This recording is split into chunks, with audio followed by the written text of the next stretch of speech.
Bienvenue aujourd'hui dans ce nouveau tirage de cartes. Aujourd'hui, on tire les cartes avec l'oracle des chemins pavés d'or de Tony Carmine Salerno. Donc, je vais vous poser les 3 cartes et ce sera à vous ensuite de les choisir. Alors, carte 1, carte 2, carte 3, 1. Carte 1. Ah, elle est très belle. Comme vous savez, moi je ne lis pas les choses qu'il y a en dessous, donc je me laisse porter par l'énergie de la carte. Ok, très bien. Alors, qu'est-ce qu'il y a derrière ce message, cette carte? Tout simplement que celles qui ont tiré la carte numéro 1, vous êtes des personnes qui prennent garde, qui font attention aux choses, qui se méfient beaucoup. Des gens, en règle générale, qui n'ouvrent pas leur cœur à n'importe qui. Vous êtes des personnes qui prennent 1001 précautions.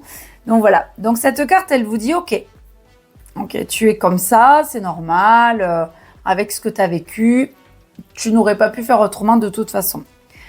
Par contre, cette carte, elle est en train de vous dire, attention, tu as peut-être vécu récemment, ou tu es en train de vivre, en cet instant, une situation où tu as tout mis en œuvre pour te protéger.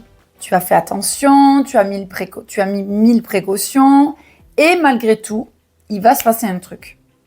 Et là, toi, le premier réflexe que tu vas avoir, c'est alors c'est fini, la vie, tu ne m'auras plus, je vais doubler mes alertes, je vais doubler mes antennes d'attention et tu vas avoir, ça ne m'arrivera plus jamais. C'est faux.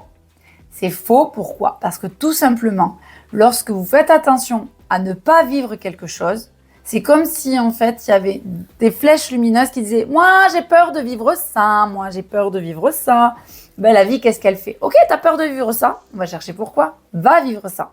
Par exemple, si vous avez peur du manque et que vous mettez tout votre argent à la banque, que vous faites très attention à vos sous, etc., ben, la vie, elle va faire que vous allez tout perdre.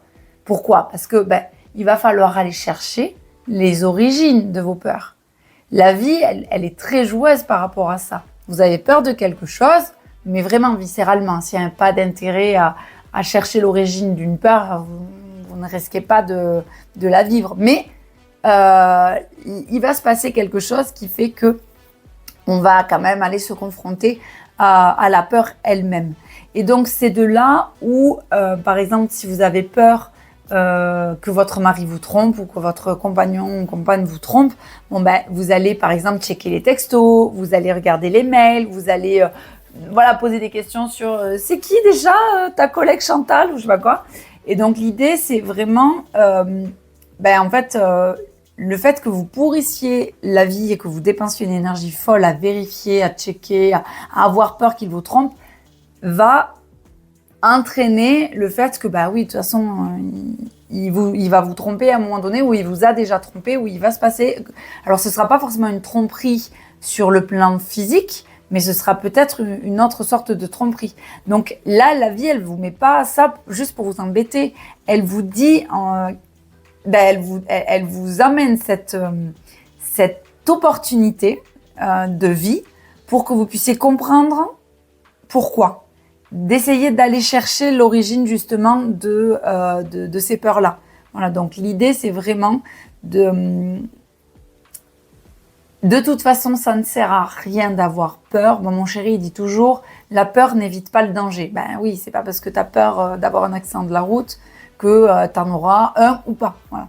Donc l'idée, c'est vraiment d'abaisser les armes parce que vous allez vous épuiser en fait. À toujours être méfiante, à toujours être sur le qui-vive, vous allez finir vraiment par vous épuiser. Donc l'idée, c'est de regarder un petit peu ce qui vous fait vraiment peur dans la situation que vous vivez ou dans la situation dont vous venez de sortir, et de faire une introspection pour pouvoir mieux comprendre ce qui se passe en vous. Voilà. Donc ça, c'est celle qui a... Voilà. Le conseil que la carte donne, c'est baisser vos armes. baissez vos armes, ouvrez votre cœur, essayez de mieux comprendre. Le problème ne vient jamais de l'extérieur, il vient toujours de l'intérieur. Voilà. Ok, on tire la carte numéro 2.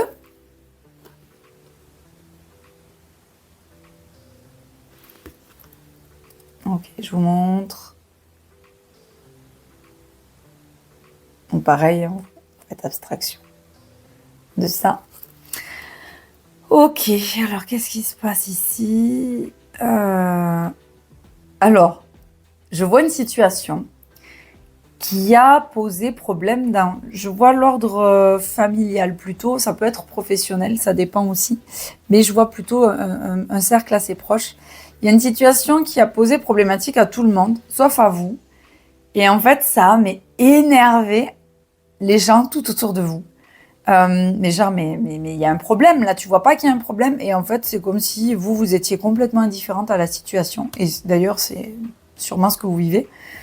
Vous vous en fichez en fait. Enfin, c'est pas important pour vous, c'est pas ça qui est important pour vous. Et donc, du coup, tout le monde ne comprend pas. Beaucoup de personnes dans votre entourage ne comprennent pas votre réaction, en tout cas par rapport à ça. Et ne comprennent pas votre détachement. Parce que c'est quand même super grave ce qui s'est passé. Et vous, en fait, justement, cette carte, elle vous dit, t'inquiète, c'est ça, en fait.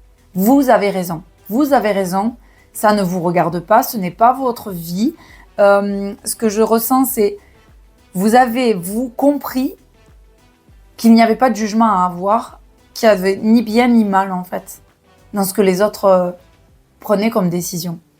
Et donc, du coup, ça crée chez vous une espèce de détachement superbe. Et du coup, ça crée de l'incompréhension chez les autres. Parce qu'ils n'ont pas encore cette capacité-là.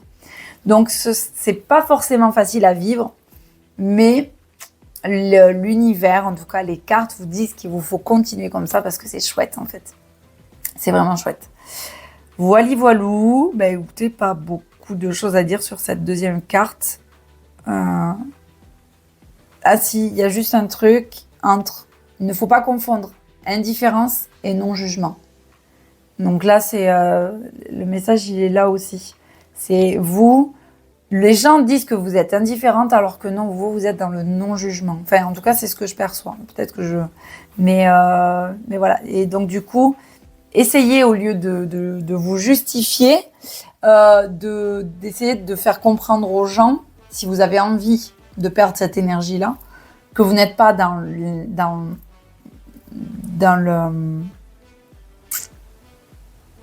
comment dire, enfin que vous êtes dans le non-jugement et pas dans le je m'en foutisme, en fait. Voilà. On tire la carte numéro 3.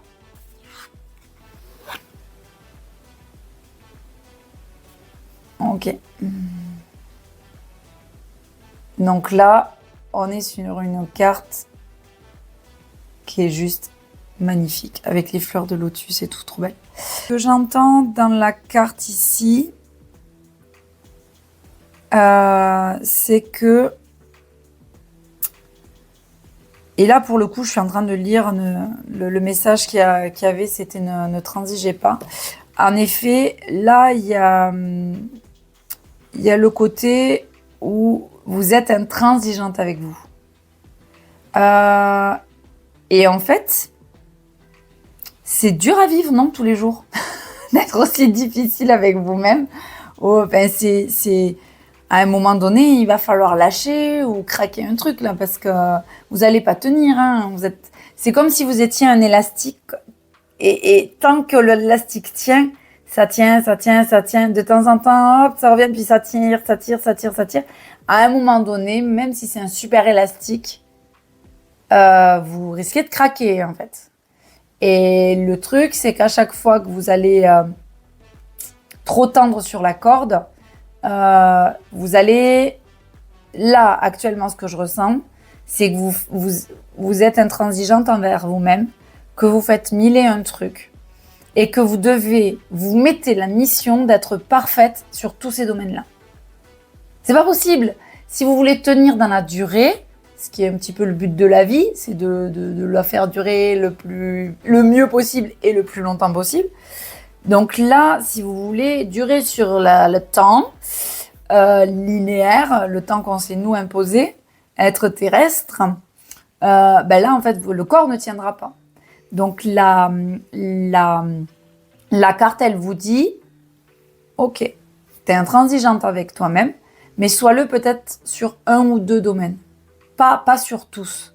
Parce que j'entends le mot perfection, recherche de perfection. L'idée, c'est que vraiment, si vous recherchez constamment la perfection, à un moment donné, vous n'allez pas pouvoir être parfaite partout. Ou alors, si vous vous êtes donné cette mission d'être parfaite partout, foutez-vous la paix, en fait. De temps en temps, juste foutez-vous la paix pour pas que l'élastique craque. Parce qu'un jour, l'élastique, il va craquer. Pour le raccommoder, c'est pas évident. Voilà. Donc, il y a juste ce genre de choses qu'il vous faudra mettre en place. C'est des temps pour vous. Voilà. Et ben voilà, je pense que tout a été dit. Merci à vous de votre fidélité, d'écouter et de regarder les vidéos de tirage de cartes. Vous avez aussi les vidéos de méditation. Pour celles qui veulent aller un peu plus loin sur le tirage de cartes, n'hésitez pas à me contacter via message privé sur Facebook, sur ma page Facebook, Rosea by Virginie. Comme ça, au moins, on pourra aussi peut-être faire des visios, si ça vous intéresse. N'hésitez pas à me recontacter, à me dire si ça vous parle, si ça vous a pas parlé, voilà, comment vous étiez par rapport à ma lecture de cartes. Je vous remercie encore, 1000 bisous, passez une bonne semaine et à mercredi prochain. Salut!